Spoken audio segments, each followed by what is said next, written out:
Welcome to Splatalot. And welcome to today's brave young warriors. They're the good guys. And these are the bad guys whose mission it is to stop the good guys from claiming the much-treasured Splatalot crown. Will the evil defenders keep the noble attackers at bay and preserve their kingdom, or will the attackers reign victorious?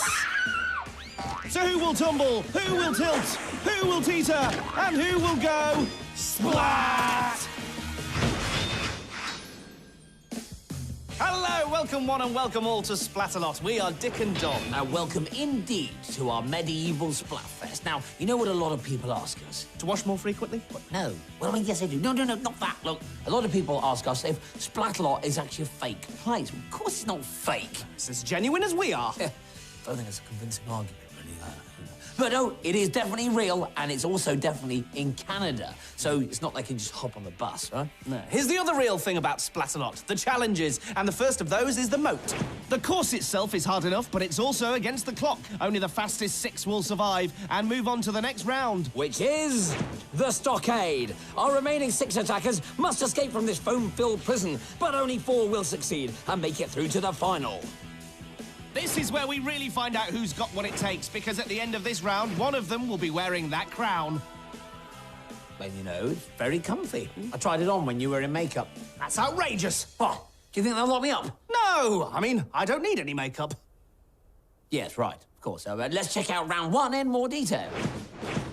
We begin with the pungent plank. It's a plank in it with some bit. That leads to the terrifying rolling mace with its sharp, pointy bits. The impossible incline is next. Then the beastly battle axes which chop you to bits. If you survive that, then you can cross the rope bridge of disaster, where you can rest for a bit. Before balancing on the debilitating disc. And no, I've run out of bits. Pity. Well, I've saved the best bit till last. Here's the gang with all the nasty bits, the defenders. She's all blue, but she's not sad. She's just bad. It's the shadowy Shaden. Next, it's the heartless Tartan Archer, Ballista. And Scab completes the lineup for round 1. This round takes brawn and brains. And Scab! Well, the defenders all look lethal in their own way, but I'm sure the attackers will once more prove superior. That's fighting talk, that. Game on. Here's our first attacker. I am pumped up! Dagger Derek is pumped up, but also watered down, thanks to Ballista. You may be pumped up, Derek, but we're gonna take you down! Sounds like Ballista is the one pumped up. We have a Derek on our hands. Yes. Feel good? I'm well. I'm actually in a very good mood today. Scab is in a good mood. That can't be good for the attackers. Oh, dear. Not good at all. Now, in football, attackers are often accused of taking a dive. But isn't that what Derek's just done? Actually, it was more of a giant splat-piddly-pat. Hey, Derek, the path to the crown is treacherous.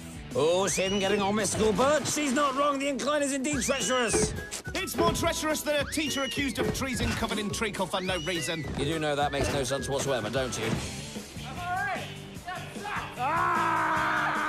Oh, it's never a good idea to rile Scab, and the other defenders won't like it either. Shaden is vaporizing Derek just when he least needs it. Good job, Shaden! Oh, yeah. Derek battles on. The rope bridge is next, but so is Ballista. Derek, I'm so glad I got to meet you today.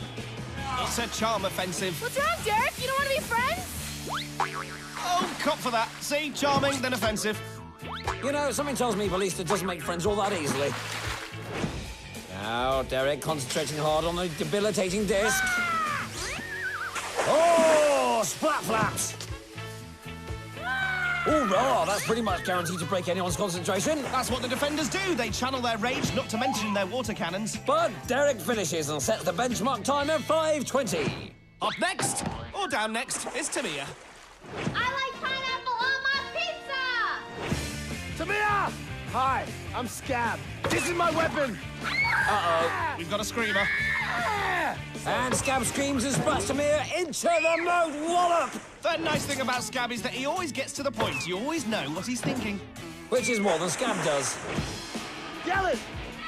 Yeah! It's a clever tactic from Tamia. Be nice to Scab and he'll be... Oh, well, forget it.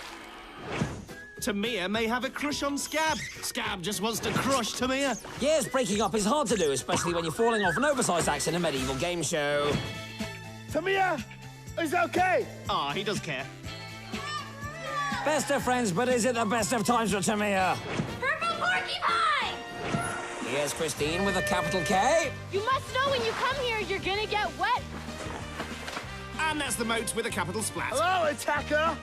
Oh, Scab isn't on first name terms with Kristine.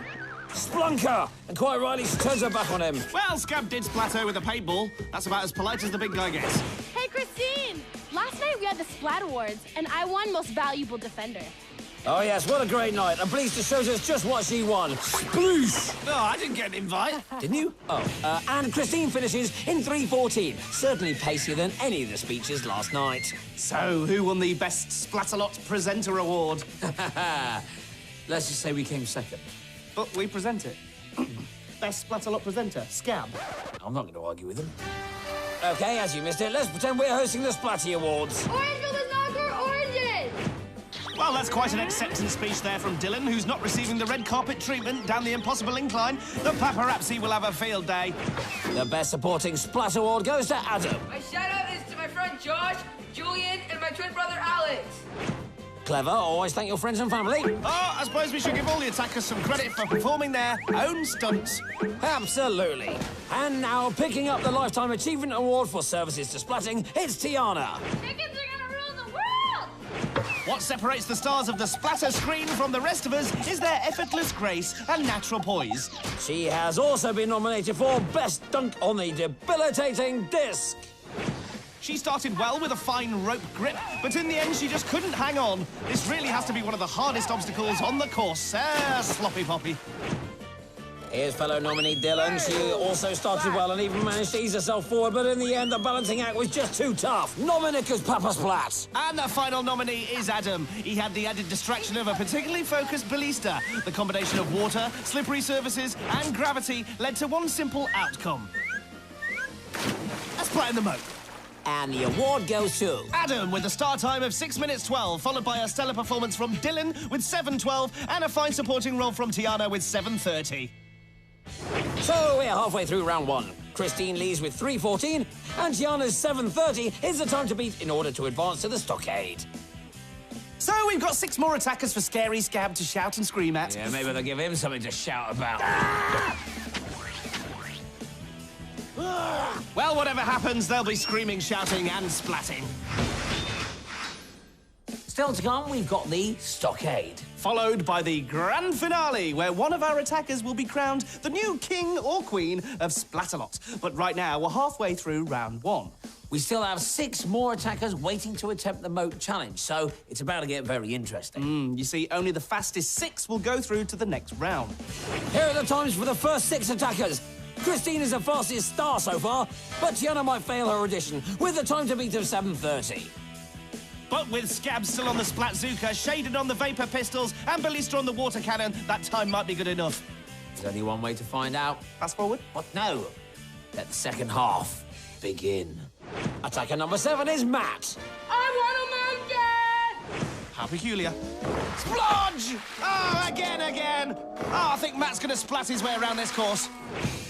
Matthew, allow me to introduce myself. I am Scab.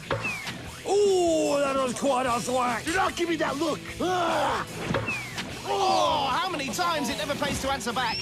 Knafa Splatty Wangles. Now, Scab only has 2 emotions, angry and furious. If you look him in the eyes like Matt did, then you're going down. End of. Now has Matt learnt his lesson with Shaded? That's it, one step at a time. Oh, Scroggage, Matt the Splat. Well, as always, the battle axes usually require the attacker's full concentration and usually produce that kind of result. Remember Tianna's time to beat of 7:30? Well, Matt hasn't been it, so he's not going through. Tough splats! Here's Carolina. Carolina! What? Scab, Carolina! Thanks for clearing that up, Scab. Splat stuck in your Carolina. That was a good shot by me, wasn't it? You're on fire today, Scab. And right on cue, Scab-proof Shaden right. Even the Splatalot cameras are not safe today. Look what happened. Oh. The crew better hurry up and clean it, otherwise Scab will splat them too. The Moody's in. And he's still splatting. This man is a...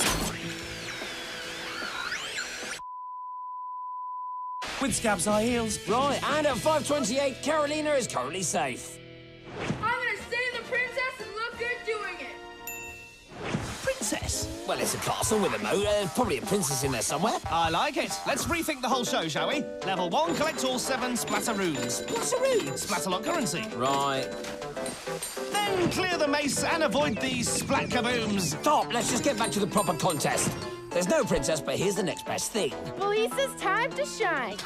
Balista, not so much princess, more evil, scary bringer of misery and failure.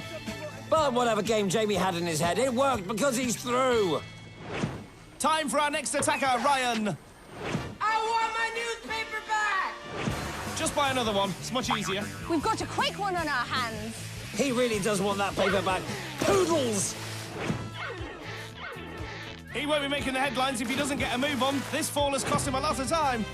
He's reached the debilitating disc, which means he's also in range of Ballista. But he's hanging on. And fall he does. Look, if Balista tells you to clean your room, you'll do it. But is Ryan clean through? 553. Well, it can be beat. Here's Jacy. I like a party! Then you've come to the wrong place, Jacy dear, because there are no butterfly cakes and cucumber sandwiches out there. What kind of parties you go to? The point is, the course is no picnic, look. Ah, right, yes, I see. And I think Jacy has already established that for herself. Hello, welcome to the biggest party of your life. I don't think Shaden will ever make it in the party entertainment business. Oh, hello. Goodbye. Well, hello, goodbye, bonsoir, or auf Wiedersehen. It's a splat in any language. And that's a victory dance in any language, because at the moment she's through. Oh, well, if she does go through, Balista's going to be waiting for her. Here's our final attacker. It's Courtney. No jellyfish can mess with this mango. I've got no comeback for that one. The trouble is, neither's Courtney. One thing's for sure, her mango is certainly being messed with now. Mango fritters. Well, she's back up for now, and despite Scam's attention, she heads down the incline. But, oh, she's overshot, and down she goes dirty water. Well, if you look at this more closely, you'll see that a trailing right foot is all that it takes to send Courtney off balance and into the jerk chicken. Courtney now has to hurry up. She only has about 20 seconds left, with a debilitating disc still to go. No one has made a clean crossing today, but she needs to. Come on, Courtney! Oh, that won't help, but Courtney's almost there! Time's running out! I got her! No, you didn't! And Courtney is... She's through! She's in the top 6! The mango made it, and there's the mango dance! Wow, that was nail-biting stuff. Yeah, next time, try biting your own nails. So the 6 fastest are Derek, Kristine, Carolina, Jamie, Jacy, and Courtney. Yazoo. But they'll need far more than just speed in the next round. Yes, they'll need a packed lunch and practical shoes. No, they won't. The stockade doesn't suffer fools gladly. That's why you've never been in there. True. So it's time for the stockade. Remember, 2 attackers will not survive this deadly round. What happens to the attackers who don't make it through? Is it something really, really awful? Well, apparently, after the round ends, they go and have a nice hot bath, and they get given a hot chocolate each, and then sit in front of the telly with a cat. Do they get marshmallows in the hot chocolate? It was so stupid. This isn't a holiday camp. Sounds terrible. So here are the 6 attackers who desperately want to avoid a hot chocolate with no marshmallows.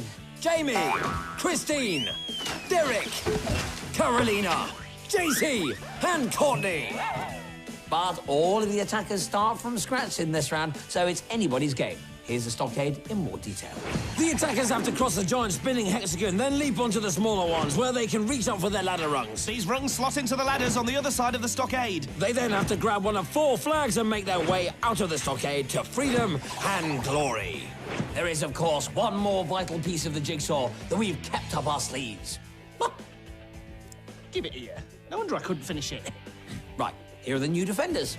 The stockade welcomes Croc Ness, the reptile with the crocodile smile, Gildar, the Viking who's not to everyone's liking, and Nitrous, our knight in sliming armor. Nitrous has her eye on you. So, with just seconds to go, here's how the attackers line up from left to right. We've got Jacy, Kristine, Carolina, Jamie, Courtney, and Derek. Don't forget Gildar. They're off, and it's already a splatfest. Jamie and Carolina making great strides, and Kristine isn't far behind. Oh, Carolina already with a rung. Love that sound. Derek and Courtney struggling to stay on the hexagons. Kersplat! Kersplat! That's embarrassing. Do you know what? I think they're just having lots of fun. Yes, what do they think this is? An entertainment show? It's all getting messy down there. Gildar, you magnificent Viking, you've really done it again. Hello there. Want to taste of some slime? Oh, what's worth? Croc slime or Gildar smarm? Croc Ness now with a taste for some more sliming, and Nitrous doesn't want to be left out either. Nitrous is on fire today! Well, it's a good job we got all that foam then. Be hard to start firing there. Now remember, Jamie isn't necessarily playing the same game as the rest of the attackers. Maybe this time his leaping will save the princess. Oh, a perfect score, so Jamie can advance to the next rung. Trouble is, the further you get, the harder it gets. Crockness is sliming again. And now she sets her sights on Courtney. Kristine now decides to take a leap of faith. And ends up with a faith full of foam. If at first you don't succeed, splat, splat again. Oh, the defenders had better keep an eye on Jamie and Kristine. Jamie has finished his ladder, and that triggers Nitrous into action. But her aim is off. Oh, isn't that pretty? It's like a winter wonderland. That would make a lovely card. Yeah, beats the one you sent me last year. Anyway, back to the game. Kristine has actually made it to the top and is through.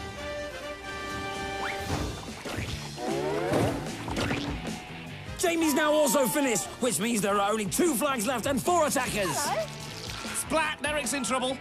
More than he knows because Carolina is also finished.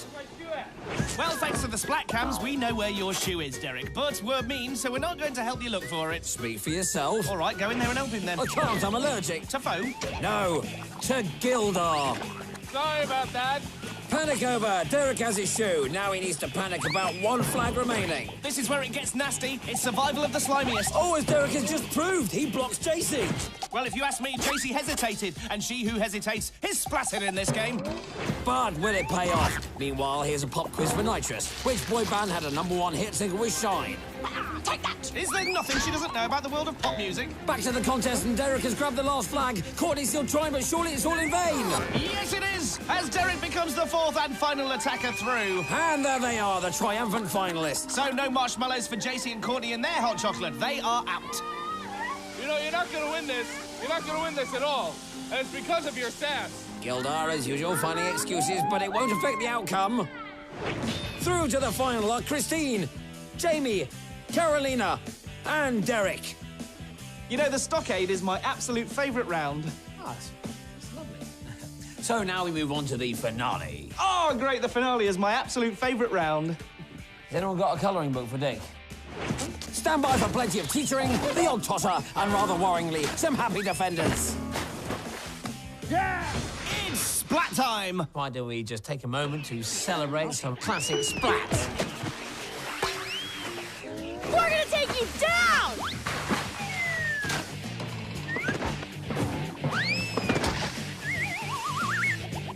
I am Scab! I'm in a good mood today.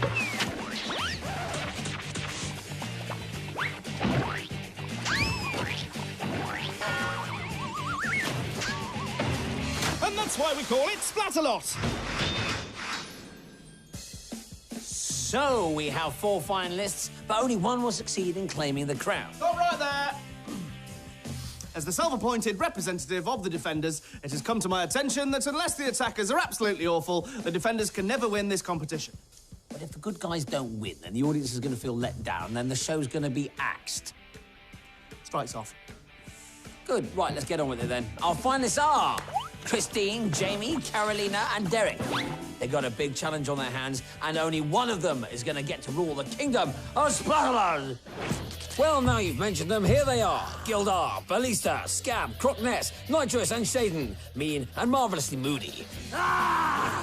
Here's the course. The attackers start by sliding down a pole into the mud bath. Then it's over the slippy slides and onto the teetering teeter-totters. Once over the barrier, they leap across the lily pads. And then the water wall is all that prevents the attackers from claiming the highly coveted crown. No one said it was going to be easy. Here's how the attackers line up. Kristine is in the pink, Carolina in yellow, Jamie in light blue, and Derek's in the dark blue. It looks like the defenders have put all that silly strike nonsense behind them as they prepare for battle. And down they go into the mud bath. Don't worry, Ballista's there to clean them up. And very slick sliding from Kristine there. Not so slick on the teeters, though. Well, they are probably the hardest obstacles in Splatalot, as Kristine is still managing to prove. Well, she's not on her own. They're all teetering and tottering. And above all, splatting is splatterific, splatacious, and splatastic. As if the teeters weren't hard enough, Derek's also got the defenders to deal with. High five. Yeah! Carolina slipping and splatting.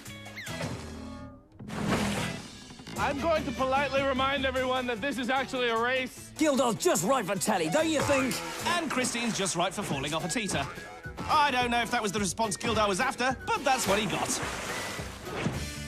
Oh, there we go. Oh, and Jamie's almost over, but Shaden and Scab force him back. And Nitrous and Crockness also teaming up on Kristine.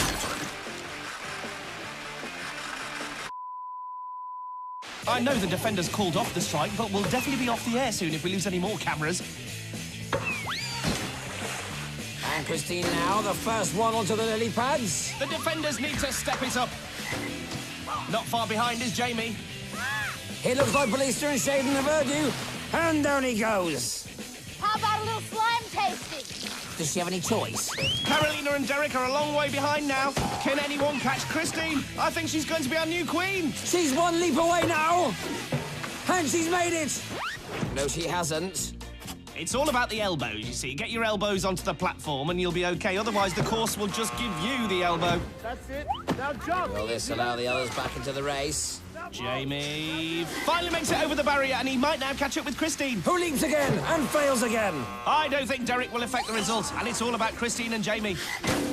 I think Scab has something to say about that. And Jamie now leaping into the lead, and Kristine slips just at the wrong moment. It's raining! Jamie leaps, and he's made it. Once again, Jamie seems to be playing his own game on his own terms. Is he still trying to save that princess? Well, what a comeback. There he goes up the water wall, and what must Kristine be thinking? Don't give up. Keep on moving. She's probably thinking, shut up, Scab. Jamie's almost there. Carolina isn't. No one can touch him now. Ooh. Game over for the game gamer. Bad luck, Kristine. All hail King Jamie. Splattalot's got a new king in town. Don't cheer him on. It's not your job to cheer him on. Gildar needs to worry about his own job, but well done, Jamie. Has anyone told him there isn't actually a princess? Oh, you've got to feel sorry for Kristine. What? Do I have to? Yes. Okay. Sorry, Kristine. Good. But in a way, we're all winners because we've seen some fantastic attacking. Brilliant defending. And on top of that, we've seen some amazing splat. Here's Splat of the day. As usual, there were so many to choose from. Each round and each attacker splatted valiantly, but in the end, there can only be one. And that one was Derek, with this beauty in the first round. Once again, the impossible incline delivered, and Derek soon lost his footing. And then he almost lost his head. From any angle, it had to be our Splat of the day. You're better than all right, Derek. You're distinctly above average. Let's remind ourselves how Jamie made it to the Splatalot crown. I'm gonna stay the princess and look good doing it. He was full of energy in round one. Nope, take that all back. However, he recovered with perfect scores and the right results in the stockade. He then leapt into the lead in round three, and despite not saving the princess, King Jamie is now on another level. Well, I've always wanted to be saved. I don't think you're exactly what Jamie had in mind. Bye for now. I saved the princess and looked good doing it. No one's told him yet, have they? No.